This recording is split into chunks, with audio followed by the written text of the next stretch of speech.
This is Talk of the Town, a weekly program featuring community events happening in and around Northeast Michigan, with your host, Nancy Smitham, and get the latest from Alpena Community College with Don McMaster. And now, today's Talk of the Town. Good morning and welcome to Talk of the Town. I'm Nancy Smitham. My first guest today is Jessica Luther from Alpena County Library. Hi, Jessica. Hi, Nancy. Great to be here. Great to have you here, and Happy New Year to you and everyone at the library. Thank you. Happy New Year to you. And I'm sure this is a special anniversary at the library, so I'm sure we're going to have wonderful things going on throughout the year. We most certainly are. It's our 50th anniversary. June 8th, 1967 is when the library became officially the Alpena County Library. And so this year we are doing a variety of special programs, and additionally we're going to be having a gala celebrating this momentous occasion. Wow. So June 10th, save the date. We'll be sending out more information as plans get together. But we are trying to kind of step up our programming a little bit and bring in some exciting things. It's a very, very busy year for us there. Okay, well, start me out and tell me what's happening. You know, we've had some exciting news recently. The Community Foundation, who's always such a great supporter of the things that we do at the library, they've recently given us a grant to the Special Collections Department, and it's a special photo scanner, and it will scan negatives, photographs, all sorts of things that people can bring in what they have, and we can digitally copy it and upload it into the database that we have. And that way it's not only making it preserved for the future, then the families can keep their artifacts and not worry about relinquishing them. And just in our archives alone, we've had over hundreds of glass plate negatives dating back from the late 1800s to the early 1900s. You know, we have large format negatives from the Osable family that assisted in building the Five Channels Dam. And once these are digitized, they'll be going up into the Northeast Michigan Oral History and Historic Photograph Database, which is an ongoing project we've been doing at the library that the Michigan Humanities Council had helped us establish.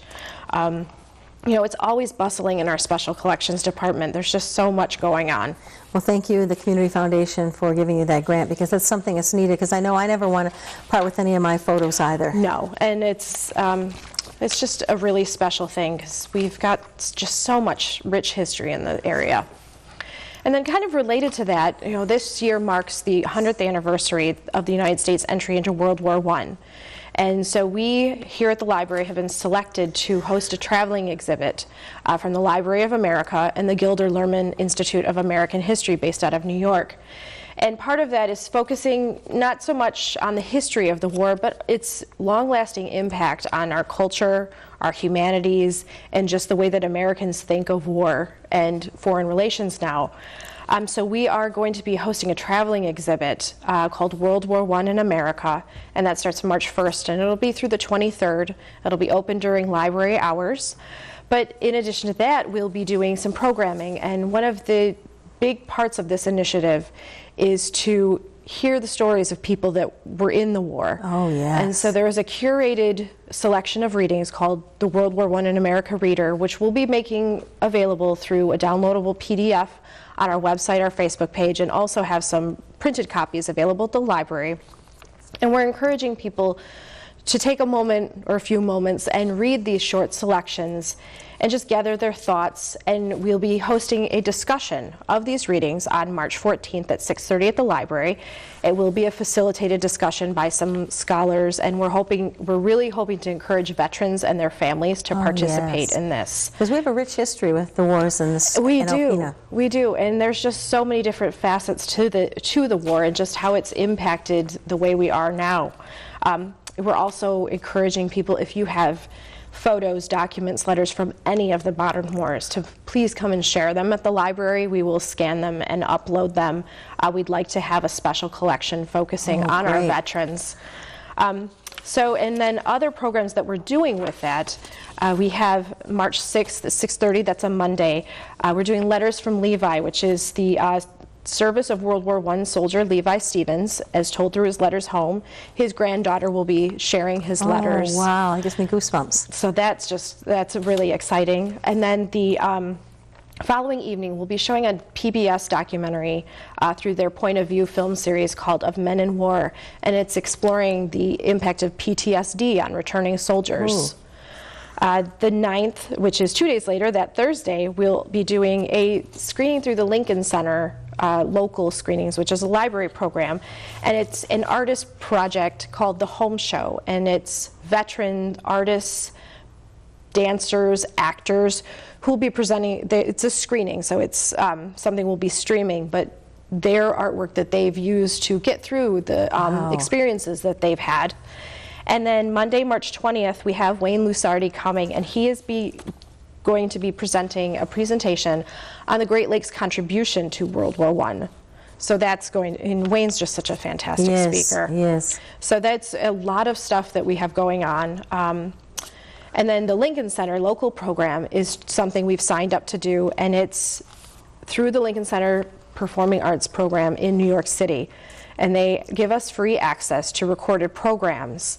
So in addition to the Veterans Art program, we are going to be hosting 2 screenings coming up in a couple weeks. The first of which is on Sunday, February 12th at 2 p.m. and is the Harlem Renaissance Orchestra. So it's going to be some big band hits, some jazz, and it's going to be an exciting program, and these are all free. And wonderful. A really exciting way to bring accessible arts and culture to the area and to make it free for people. And then Friday, February 17th at 12 noon, kind of in homage to Valentine's Day, we're going to be doing a brown bag lunch and ballet where patrons can bring their own lunch and watch a screening of the San Francisco Ballet perform Romeo and Juliet. I'm personally very excited about that. So we're very, very busy there. We've got a new program that our tech department has established called Tinker Tuesdays. It's every other Tuesday from 3 to 4:30. Okay. And anyone from ages 7 and up can come in, and there's just a project there that you can do. We have our 3D printer out. We have all sorts of different things that they can do. Our Special Collections Department is doing a 2-part series where you can learn how to make your own pages, posts, and videos using an Adobe Spark program. Okay. And that is Thursday, February 9th and Thursday, February 16th. And you have to attend both sessions. And you can call the library to get more information about that. And Gary Bauer is returning for his educational sessions on long-term care options. Okay. And he does a really good job. He does a fantastic job. And that's February 12th also at 2 o'clock. We have another film screening coming up, A Man Called Ove, which is a Swedish film nominated for 2 Academy Awards. And that's February 19th at 2 o'clock. Again, that's free, and that was made possible through permission of Music Box Films. Okay. And we have 2 library closures coming up that your viewers might want to be aware of. We are closed Tuesday the 7th of February. We have a professional in-service day. We're learning how to be the best servants to our community. And then President's Day will be closed, and that's February 20th. Okay. Well, I'm tired just listening to everything. And that's not counting books on tapes and all the books and the magazines and all the other wonderful, normal, everyday thing, tax season, tax forms, all that stuff that's coming up. So we'll have to hear about the rest of that next month. Yes. Thank you, Jessica. Thank you, Nancy. I'll be right back following these messages. Hi, welcome back. My last guest today is Christine Witulski from Besser Museum. Hi, Chris. Hi, Nancy. I know when we talked before we started taping about everything the library has going on for World War I exhibit, and you have just as much going on, but I want to start out first talking about your gala event that you just held recently. Oh, it was amazing. We did our donor reception. So our 50th anniversary was a huge success thanks to the public support, and we were able to honor our donors, and quite a few of them were able to come to our special event. John Benson did a wonderful job putting on the reception and the food, and we had a band, and then they got a sneak preview at the new Digital Dome and what some of the features are available, and they were all just amazed. And so we, right now, currently, for the general public, are running Saturday at 2 p.m. shows. Okay. Same time slot, new programs. So they'll see the upgrade of what the STAR program will look like, plus a variety of different trailers in art, history, science, kind of that IMAX experience that we said it would deliver. And it's Saturday at 2 p.m. because currently we are looking for a new employee. It's a Digital Dome program director position. Okay. And so people can go online. I know it's a specialized skill set that we're looking for, but you can go online to www.bessermuseum.org, and the job description is up there.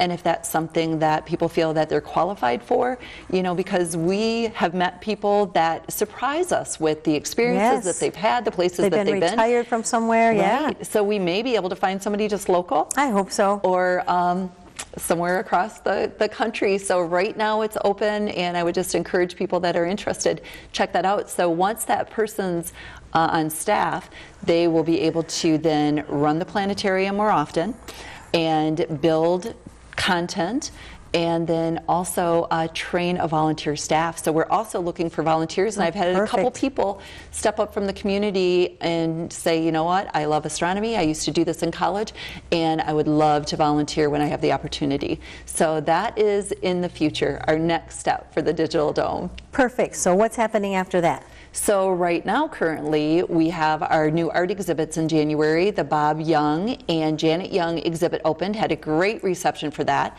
And so many people were surprised at the fact that Bob Young is a great artist. I know, when Kat brought the book here, I couldn't believe some of the drawings in there. It's beautiful. And if you have any kind of connection to Grand Lake or Long Lake, or a love of fishing, or those cottages and resorts, you are going to love this exhibit. Yes. So you want to see Bob's work, but also you will be able to pick up a book by Janet Young on the history of the resorts out there and Grand Lake Presqu'Île.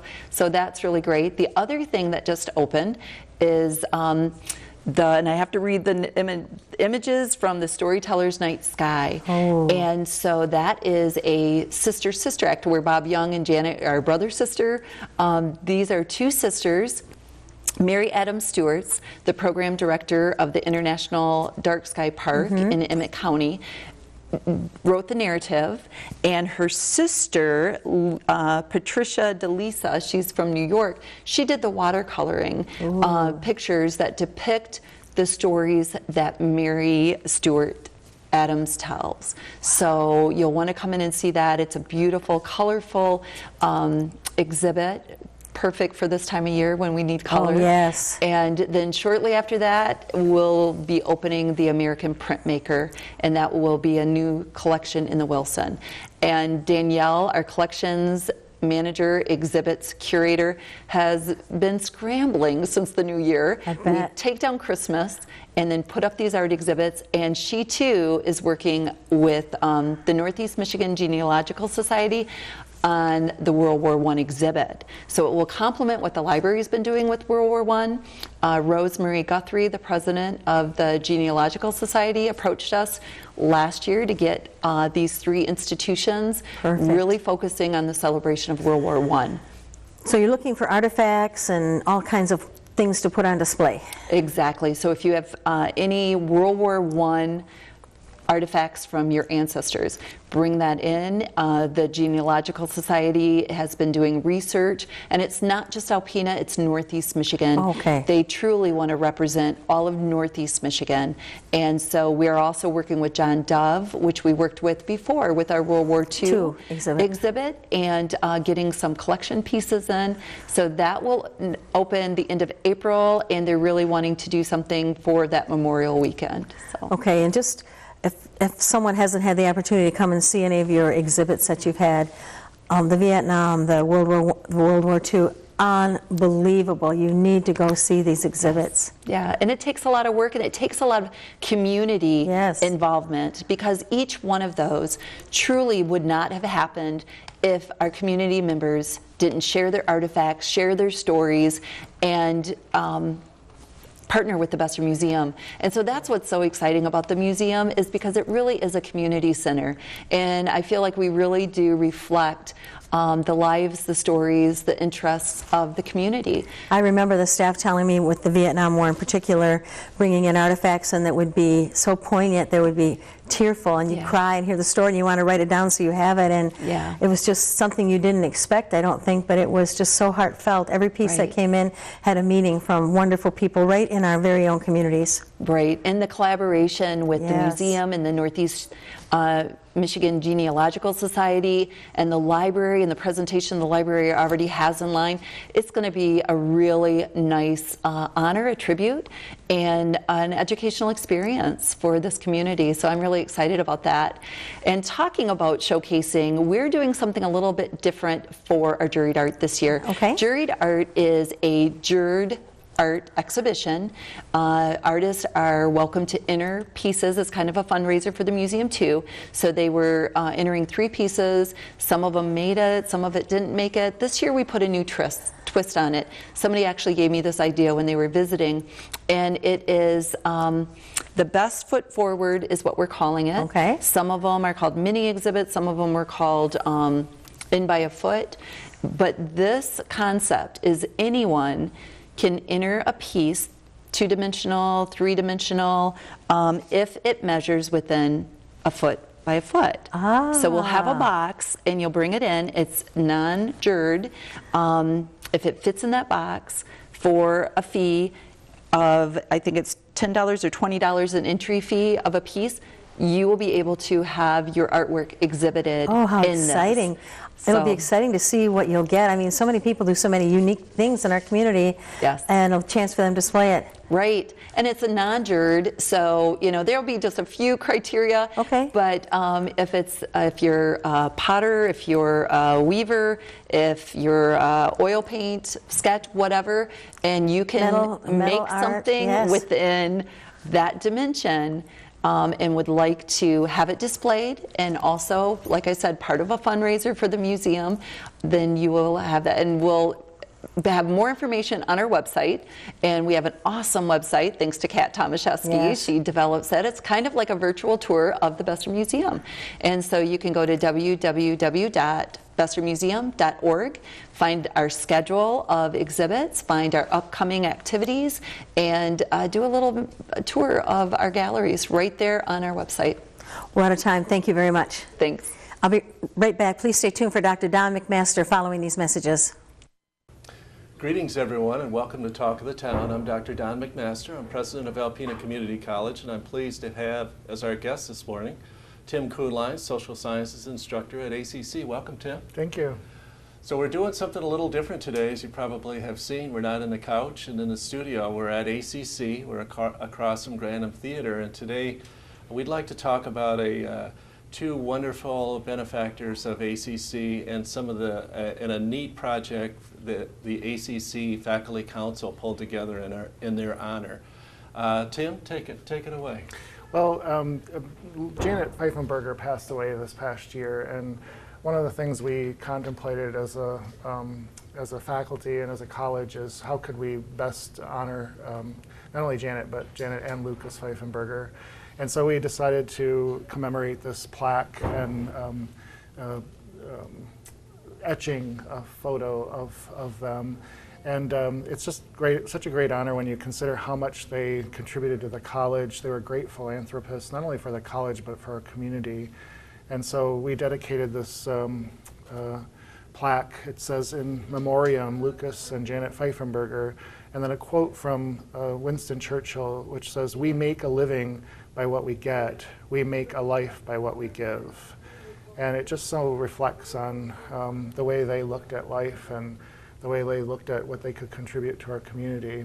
Absolutely. They were wonderful benefactors, very influential in the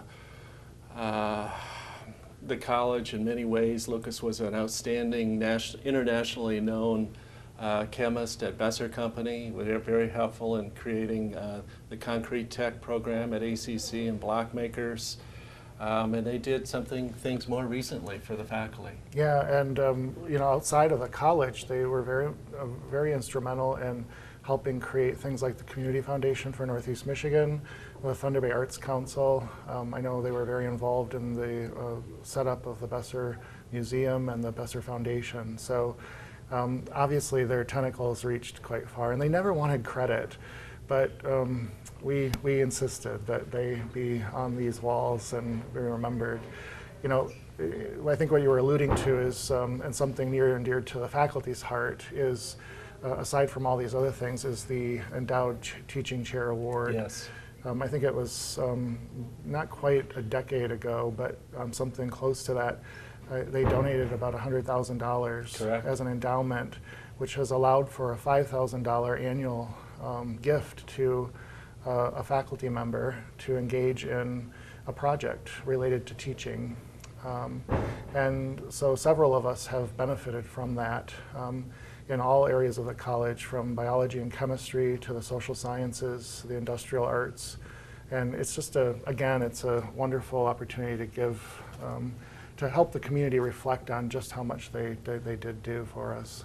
Very true. They were generous philanthropists, and the endowed chair with seed money for the college and the faculty to do things that we may not have the resources to do. And there's been a number of really neat, influential projects that that endowment has funded. Yeah, for example, the Lineman's Rodeo, that was funded in its first year by the Endowed Chair Teaching Award that the Pfeifenbergers funded. And the thing is, it's not just an isolated project. Many of these have had legacies. I think there have been at least 4 iterations of the Lineman Rodeo where ACC could participate because of that seed being planted. And we've been able to purchase equipment for our chemistry labs and our biology labs, a lot of audiovisual equipment that has allowed us to do some remote teaching capacities. And I know I was part of a project back in 2009, Community Conversations, where we had a series of lectures, and it translated into a lot of discussion about the value of arts and culture driving economic development. And so here we are. Yeah. Here we are, and we hosted the Lineman's Rodeo last spring, and many folks know that. It was a wonderful event for the college and for the utility tech program and the community at large. So, and Tim, you're being modest because you are a winner of the Endowed Chair Award last year, and we'd like to take a break here and show what the one of the 3 particular fruits of that particular award right now. We have on the wall here 3 new pieces. I would categorize them as art. That's how I see it. On the wall in the hall at ACC, and they are part of last year's Endowed Chair Award that came from Lucas and Janet Pfeifenberger, and which was awarded to Tim Kuhnlein based on the vision that he has. So Tim, describe what these are and what they mean to you. Well, this is the beginning of several parts of this year's Endowed Teaching Chair Award. But what we have is 3 museum quality panels that highlight the humanities, the arts, and the social sciences as disciplines of study here at our college to help students understand that these disciplines are a very important part of a quality education and certainly an important part of our curriculum here at the college. But it's more than that. The center panel is the key because the whole theme of this project was the idea of a community campus, that we have 800 acres of campus here at the college, but when you think about our city having 10,000 people and our county having 30,000 people, and we have all these wonderful assets in our community, you know, really our community is an extension of our campus and vice versa. And we use those assets. For example, the Besser Museum, the Thunder Bay National Marine Sanctuary, the library, and so many other organizations are really included in many of our classroom activities and some of the activities we encourage our students to get involved with. So what we've done is highlight how the community is an extension of our campus, and students can get involved in those organizations, whether they're arts councils or trail systems for recreation, whatnot. We're creating a student life portal on our website that will expand upon these types of organizations and help students see the bigger picture. Very good. And how they're beautiful. How was the design done?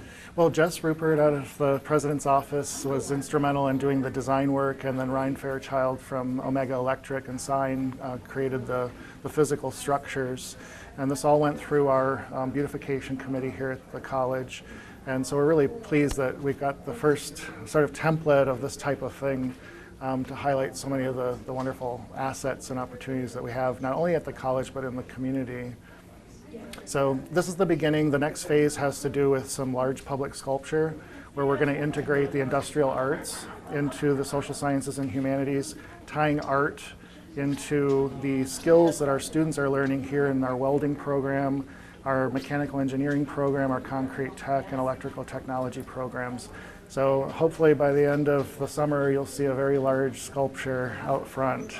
That's exciting stuff, and drawing the students into it and emphasizing the community part of Alpena Community College, I think is really important. Thank you for watching Talk of the Town, and thank you, Tim, Thank you. And thanks to the Pfeifenbergers. And we'll look forward to seeing you again next week. This has been Talk of the Town with your hosts, Nancy Smitham and Don McMaster. For a list of events taking place in Northeast Michigan, please visit our website at wbkb11.com and click on the community link. This has been a Thunder Bay Broadcasting Corporation production. The Talk of the Town furniture and set design are provided by Young Appliance Art Van Furniture on US 23 South in Alpena.